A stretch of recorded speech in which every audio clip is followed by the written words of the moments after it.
I don't need another employee. I need a wife. The words left Ethan Walker's mouth before common sense could catch them, and for 3 long seconds, Walker Auto and Repair became quieter than a church on Monday morning. The impact wrench stopped. The radio hummed beneath the fluorescent lights. Rain tapped steadily against the corrugated metal roof as Claire Bennett stood across the service counter, holding a resume in one hand and staring at Ethan as though she had just applied for the strangest job in Ohio. Ethan closed his eyes. That came out wrong. Claire raised one eyebrow. Did it? Very.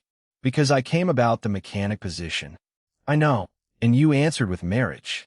From beneath a lifted Ford F-150, Frank Dawson slowly rolled out on a creeper, took one look at Ethan, and wisely rolled himself back underneath.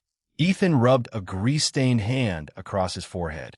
At 41, he had rebuilt transmissions, rescued engines other mechanics had declared dead, and raised an 8-year-old daughter alone through school mornings, stomach bugs, parent conferences, and nights when grief made a quiet house feel enormous.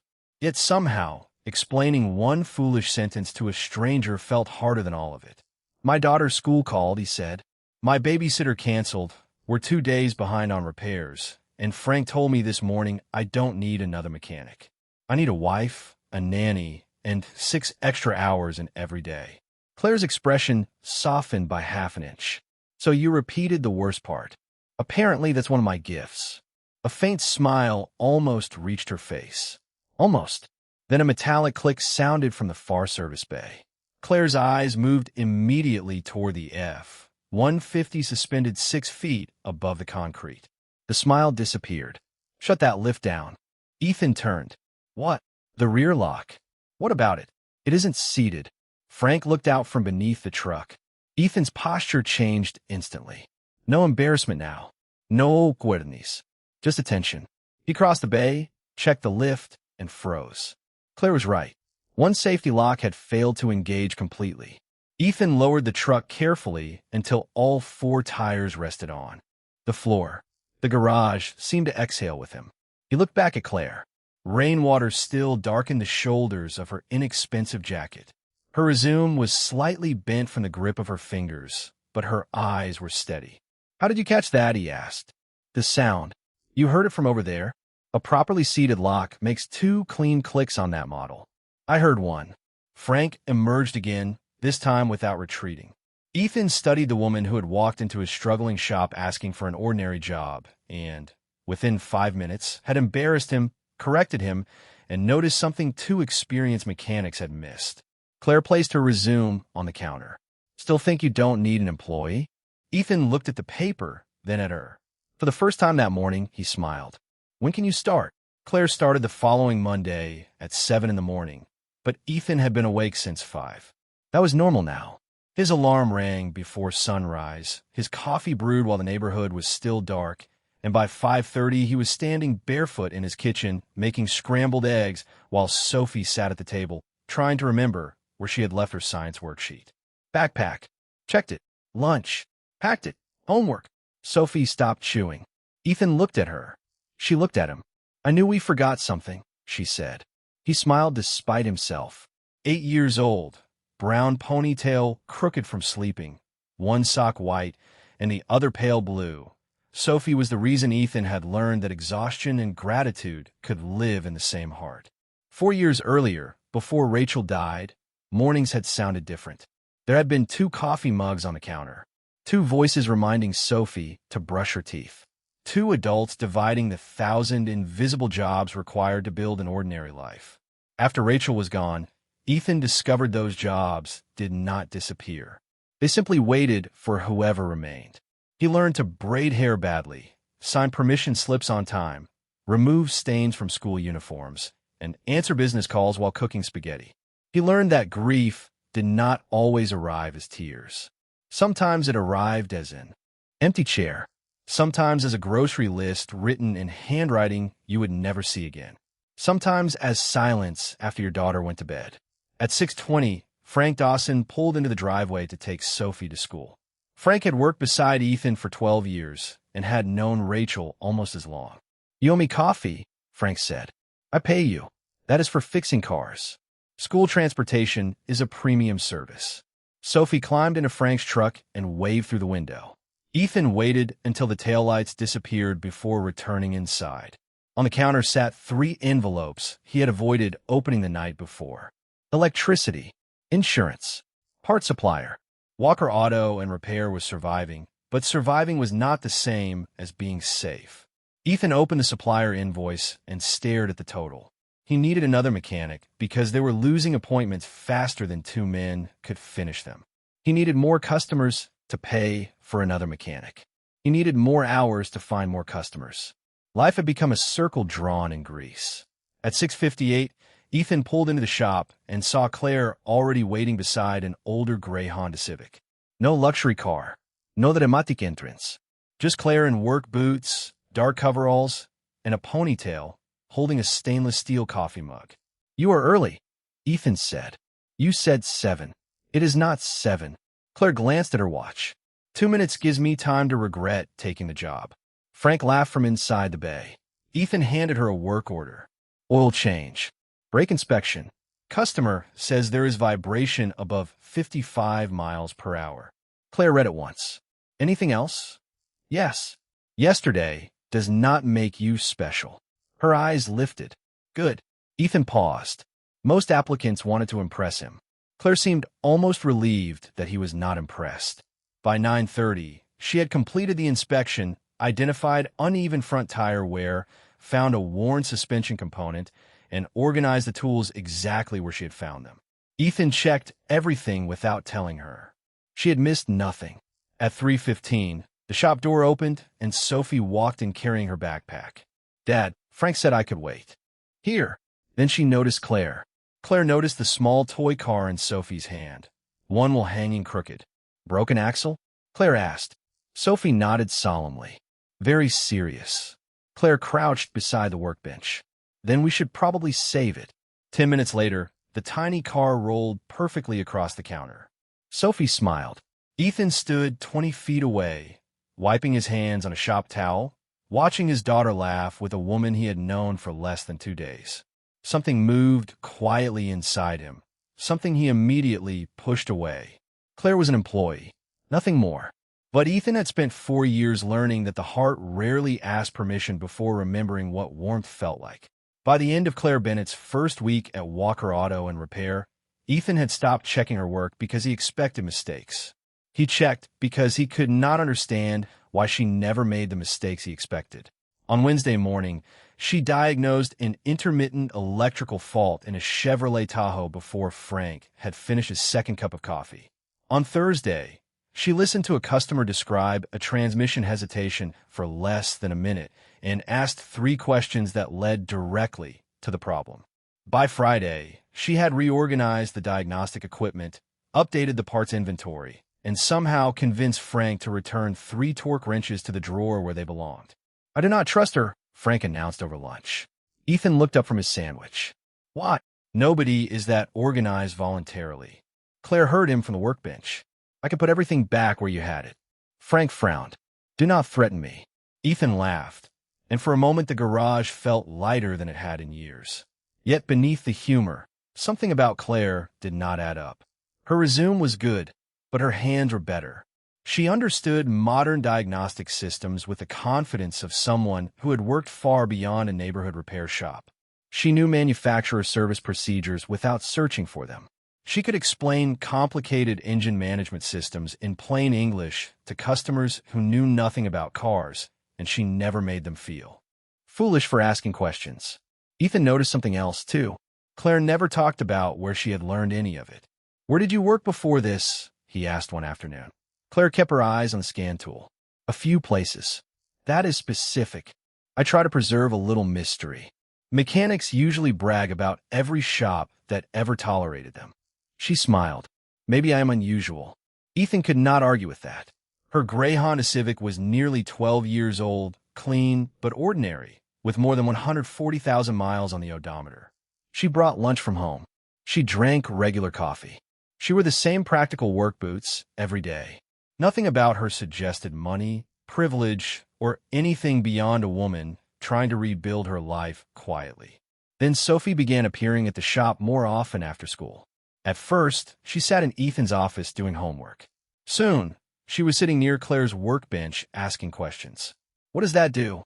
Measures voltage. What does voltage do? Claire paused. It tells us how hard electricity is being pushed. Sophie considered that. Like dad before coffee. Claire laughed. Exactly like your dad before coffee. Ethan heard them from across the garage and shook his head. On Friday evening, the last customer drove away just as rain began tapping against the roof. Frank left first. Sophie sat at the counter drawing, while Claire helped Ethan finish a repair for an older woman named Mrs. Patterson. Her sedan needed more work than she could afford. Ethan looked at the estimate, then quietly removed 2 hours of labor. Claire noticed. You cannot keep doing that, she said. Doing what? Pretending your time costs nothing. Ethan tightened the final bolt. Her husband died last winter.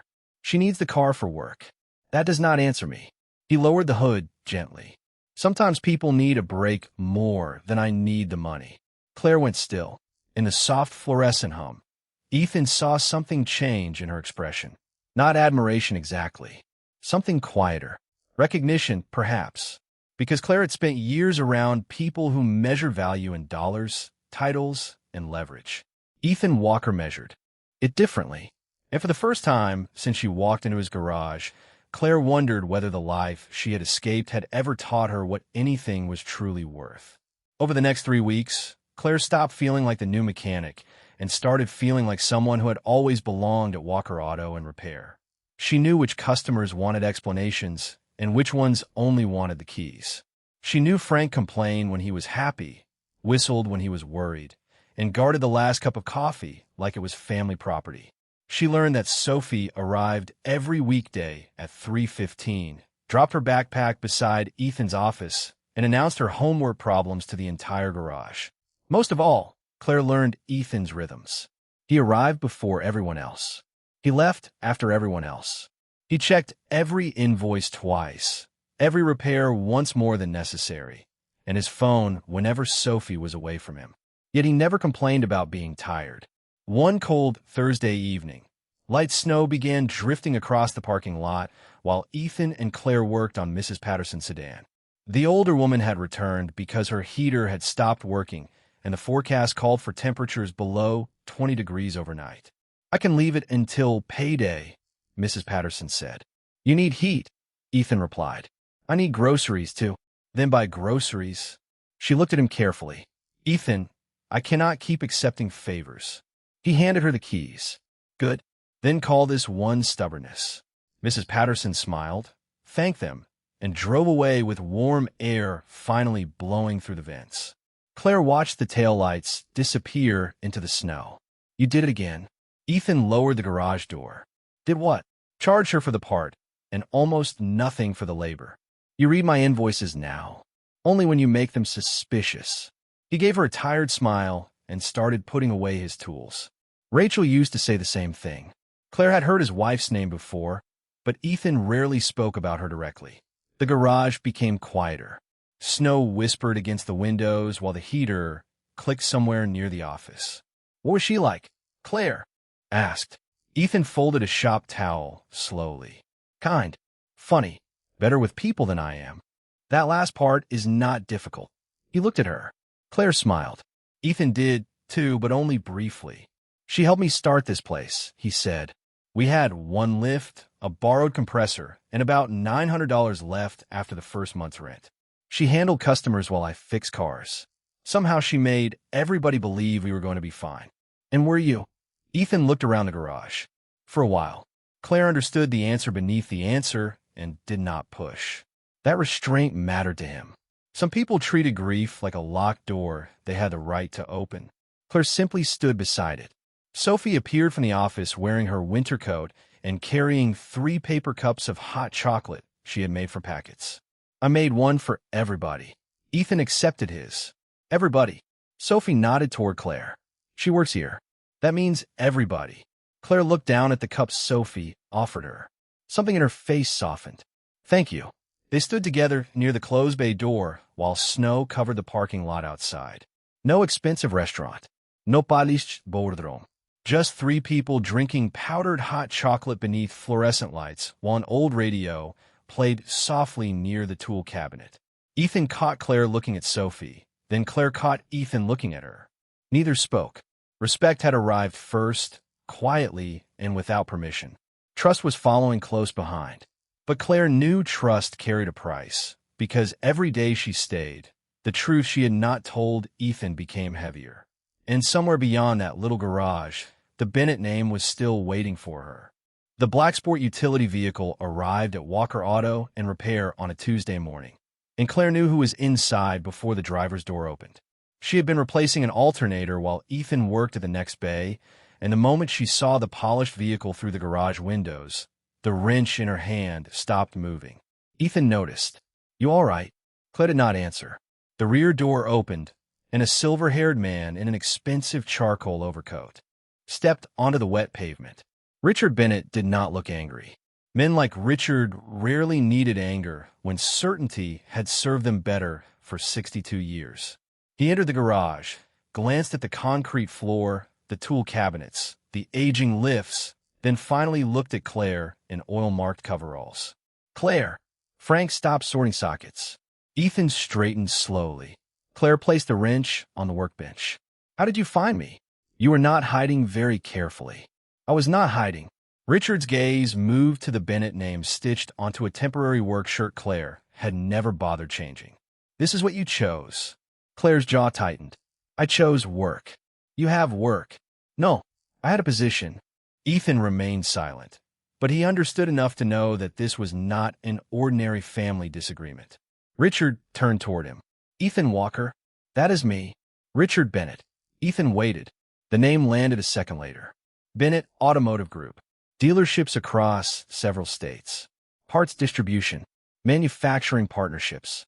A company large enough that Ethan had ordered components carrying its logo without thinking twice about the people behind it. He looked at Claire. She held his gaze, but the quiet confidence he had come to know was gone. "Your father?" he asked. Claire nodded. Richard seemed almost offended by the simplicity of the question. "My daughter has responsibilities that extend somewhat beyond oil changes." Ethan wiped his hands on a shop towel. "She does more than oil changes." Richard looked around. "I am sure that distinction matters here." Frank took one step forward, but Ethan gave him a small glance. "Not now." Dignity did not require matching contempt with contempt. Claire removed her gloves. "Why are you here?" Richard's voice softened, which somehow made it colder. "The board meets Thursday. Your office is still waiting. So is the life you walked away from. That life was decided for me. That life was built for you. There's a difference." Richard glanced toward Ethan again. "You have made your point. Come home." Claire shook her head. "This is not a point." "Then what is it?" She looked around the garage at the repaired cars, the stained workbench, Sophie's little drawing still taped near Ethan's office. "It is the first place in years where nobody cares what my last name can buy." Silence settled between them. Richard studied Ethan more carefully. "And you hired her without knowing?" Ethan answered quietly. "I hired her because she knew the work." "You expect me to believe that?" "I do not need you to believe anything." Claire looked at Ethan, and for one brief second gratitude crossed her face. Then Ethan asked the question she had been dreading. "How much of what you told me was true?" Claire's expression changed. Richard said nothing. He did not need to. Ethan had trusted the woman standing beside him because he thought she was rebuilding an ordinary life. Now he realized she had been running from an extraordinary one. "Ethan," Claire said softly, "I can explain." He looked toward the half-finished alternator, then back at her. "I think you should." Richard checked his watch. "I will be outside." When the door closed behind him, the garage felt larger and emptier. Claire took a breath. "I never lied about knowing cars." "That is not what I asked." "I know." Ethan waited. Claire had admired his kindness because it expected nothing in return. Now she understood the other side of that dignity. A man who gave trust quietly could also feel its loss without raising his voice. And somehow, his silence hurt more than anger would have. Claire waited until Richard's black sport utility vehicle disappeared beyond the garage windows before she spoke. Ethan stood beside the workbench with his arms resting loosely at his sides, not angry enough to shout and too disappointed to pretend nothing had changed. Frank quietly took his coffee into the parts room. Even he understood that some conversations deserve privacy. "My father owns Bennett Automotive Group," Claire said. "I figured that part out. I worked there for 11 years. Doing what? Product development first, then operations, eventually corporate strategy." Ethan glanced toward the diagnostic equipment she had mastered almost immediately. Suddenly, every question he had carried about her made sense.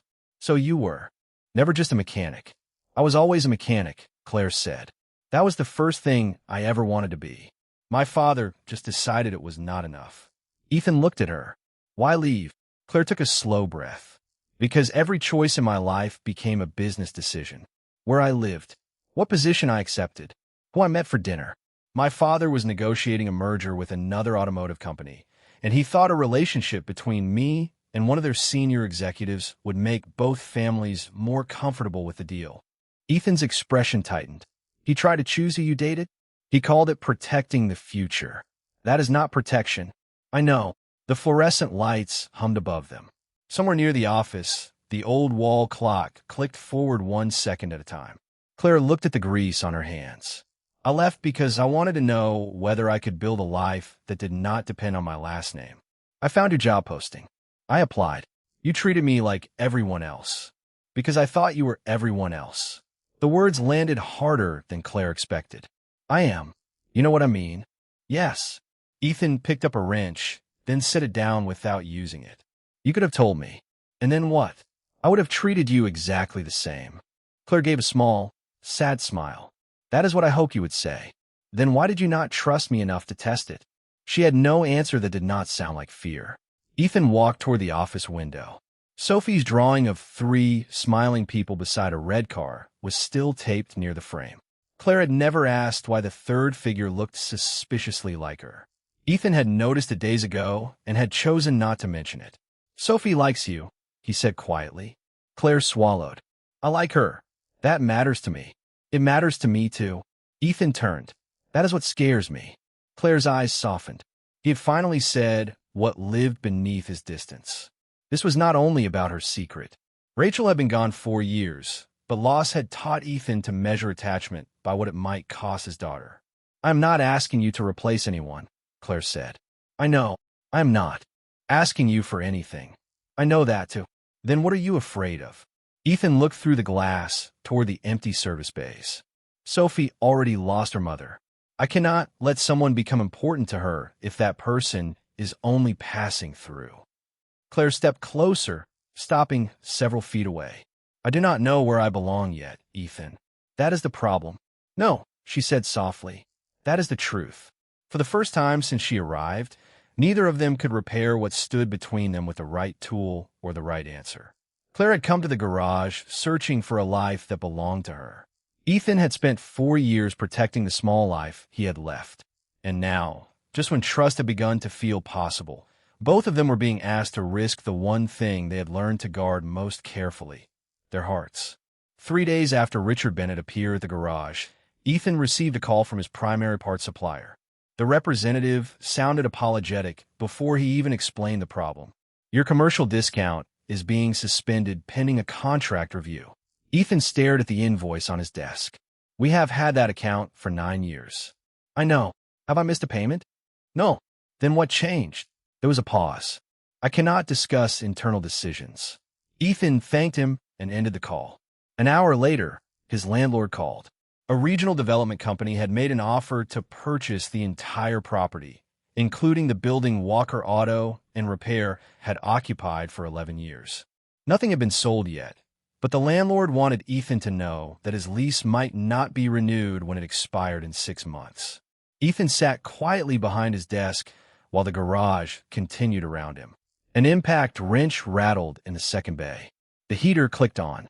Sophie had taped a new drawing beside the old one, this time with 4 tires that were almost the same size. Claire appeared in the doorway. "What happened?" Ethan looked at her. "My parts discount disappeared this morning. Now somebody wants to buy this property." Claire's face changed immediately. "Ooh, Northfield Development." She went still. Ethan noticed. You know, them. They have done property acquisitions for Bennett Automotive. Silence followed. Ethan leaned back slowly. Your father? I do not know. That is not a no. Claire reached for her phone. I can find out. Do not. Ethan, I said do not. His voice was firm, but never raised. Claire lowered the phone. If he is doing this because of me, I can stop it. How? I have money. I have attorneys. I still own shares in the company. I could buy the building before anyone else does. Ethan looked at her for several seconds. No. Claire blinked. No. I will not let your father's money push me out, and I will not use yours to stay. This is not charity. It would feel like it. That is pride talking. Maybe. Claire stepped closer to the desk. You are behind on work, your supplier just changed your terms, and your lease may disappear. You have a daughter depending on this place. Ethan's expression hardened at Sophie's mention, not with anger, but with fear he refused to display. That is exactly why I have to handle this carefully. Then let me help. You already have. Not enough. Ethan stood. Claire, if your father can control this garage by threatening it, and you can control it by saving it, then I am still standing between two Bennetts deciding what happens to my life. The words hurt her, but she understood them. I'm not my father. Then do not solve this the way he would. Claire became quiet. Outside, winter wind pushed dry snow across the parking lot. What would you have me do? She asked. Ethan looked through the office glass toward the service bays. Stand beside me. Do the work. Let me make my own choices. Claire studied him, and something inside her settled. All her life, money had been presented as the fastest answer to every problem. Ethan was asking for something harder. Respect. The next morning, Claire arrived before sunrise carrying coffee and a folder. She placed both on Ethan's desk. What is this? He asked. 3 independent part suppliers, 2 commercial lease attorneys, and public records showing Northfield has not purchased anything yet. Ethan looked at her. You did not call Bennett Automotive? No, you did. Not offer anyone money. No. Why? Claire pulled on her work gloves. Because you asked me to stand beside you. For the first time in days, Ethan smiled. But across town, Richard Bennett was preparing for Thursday's board meeting, convinced that pressure would bring his daughter home. He had misunderstood something important. Claire was no longer trying to escape his world. She was finally learning how to choose her own. Thursday morning, Claire did something she had avoided for months. She opened the closet in her apartment, moved past the work shirts and coveralls, and reached for the navy suit she had worn during her final week at Bennett Automotive Group. At 9:30, she walked into the corporate headquarters where people still recognized her before the elevator doors closed. Some smiled. Some stared. Claire kept moving. On the 24th floor, Richard was already seated at the long conference table with 6 board members and the company's general counsel. He looked satisfied when she entered. I knew you would come back. Claire placed a folder on the table. You misunderstood why I came. His smile faded. Sit down. I would rather stand. The room went quiet. Richard folded his hands. Then say what you came to say. Claire opened the folder. She had spent 2 nights reviewing public property records, supplier relationships, internal governance policies she still had lawful access to as a shareholder, and documents provided through proper corporate channels. Northfield Development approached the owner of the property where Walker Auto and Repair operates 3 days after you found me there. Richard did not move. Northfield conducts acquisitions from many companies, including ours. Sometimes, Claire placed another document beside the first, and our primary regional parts distributor changed commercial terms with Walker Auto that same week. One board member leaned forward. Richard, were you involved? This is a family matter being exaggerated into corporate theater. Claire looked directly at him. A small business is not a family matter just because your daughter works there. General counsel raised a hand. Claire, are you alleging company resources were used for a personal purpose? I'm asking the board to determine that independently. Richard's voice hardened. You are embarrassing yourself over a mechanic. Claire remained still. Months earlier, those words would have wounded her. Now they only clarified the choice in front of her. No, she said. I'm standing up for myself. She explained that she would not return to her former executive role and would not participate in any merger strategy built around her personal relationships. Then she requested that any property acquisition or supplier action connected to Walker Auto be reviewed by independent counsel before proceeding. The board chair looked toward general counsel. Suspend any related transaction until we understand the facts. Richard stared at Claire. You would throw away everything I built for you? Claire shook her head. You build a company. You do not get to build my life. For several seconds, nobody spoke. Claire closed the folder and walked out without waiting for permission. 2 hours later, Ethan was beneath the hood of a pickup truck when he heard the familiar sound of an older gray Honda Civic entering the parking lot. Claire stepped inside wearing the Navy suit. Ethan looked at her from across the bay. How did it go? The property transaction is suspended pending review. So are any supplier decisions connected to Bennett Automotive? You use your shares? I use my voice. Ethan nodded slowly. And your job? Claire looked down at the suit. I resigned from the executive role months ago in everything except paperwork. Today, I made it final. Ethan was silent. For me? He asked. No. Claire met his eyes. For myself. Something in Ethan's expression softened. That answer mattered more than any romantic declaration could have. The next Monday, at 6:58 in the morning, Claire's gray Civic pulled into the lot again. This time she wore work boots and coveralls and carried her toolbox. Ethan stood near the open bay door, holding coffee. I thought you quit. I quit Bennett Automotive. She nodded toward the garage. Are you still hiring? Ethan tried not to smile. Maybe. Claire raised an eyebrow. For an employee? The old joke returned between them, but it no longer carried embarrassment. It carried history. Ethan opened the service door and stepped aside. Let us start there. Claire smiled and walked inside. And sometimes, a second chance does not arrive with applause. Sometimes it arrives 2 minutes early, carrying a toolbox. 1 year later, Walker Auto and Repair still smelled like motor oil, coffee, and cold Ohio mornings, and Ethan Walker would not have wanted it any other way. The garage had not become a nationwide company. There were no television interviews, no luxury offices, and no miracle check that erased every problem overnight. What changed was quieter. The landlord renewed the lease after the proposed property sale was abandoned following independent review. Ethan established accounts with 2 new parts suppliers, so no single company could control his business again. Claire invested in the shop only after months of work, independent legal advice, and an agreement that made her a genuine partner rather than a rescuer. Frank complained that there were now 2 people telling him where to put his tools. Sophie, now 9, informed him that this was because he still never put them away correctly. On a rainy Friday evening, the last customer left shortly after 6. Frank went home. Sophie sat in Ethan's office, finishing a book while Claire closed out the day's invoices. Ethan lowered the final bay door, and the familiar sound of rain settled across the metal roof. We are actually caught up, Claire said. Ethan looked around suspiciously. Do not say that too loudly. A transmission will hear you. Claire laughed and opened the bottom drawer of the old service desk, searching for a receipt book.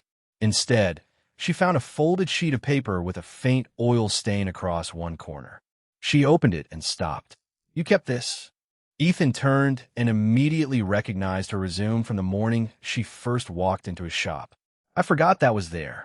You are a terrible liar. I'm an excellent mechanic. Different skill set. Claire looked at the paper, then at him. So Ethan Walker, after all this time, did you ever figure out what you actually needed? He leaned against the workbench. I thought I had. And turns out I was wrong about a lot of things. The humor faded gently from her expression. Ethan glanced toward the office. Sophie was still reading, though the book had not moved for nearly a minute. He smiled. Then he reached into the pocket of his jacket and removed a small ring box. Claire went completely still. Ethan, I had a better speech. What happened to it? You found a resume early. Her eyes filled with tears as she laughed. Ethan stepped closer, leaving enough space for the moment to remain a question rather than an assumption. Rachel taught me what it meant to build a life with someone, he said quietly. Losing her taught me how afraid I could become of building again. For a long time, I thought protecting Sophie meant making sure nothing could ever change. Claire listened without interrupting. Then you walked into this garage and reminded me that protecting a life is not the same as closing it. He opened the box. I'm not asking you to replace anyone. I'm asking whether you want to keep building something new with us. Claire covered her mouth for a moment, then nodded through her tears. Yes. From the office came a small, poorly concealed cheer. Ethan looked over. Sophie. She lowered the book. I was reading. Claire laughed harder, and the tension broke into warmth. Later, Ethan switched off the lights while Claire locked the office and Sophie waited between them.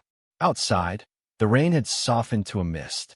Sophie reached for Ethan's hand with one hand and Claire's with the other. They walked toward the parking lot together, not as three people pretending the past had never happened, but as three people who had learned that love does not erase loss. Grace does not rewrite yesterday. A second chance simply gives tomorrow somewhere to begin. And sometimes the strongest heart is not the one that never breaks. It is the one that quietly finds the courage to open again.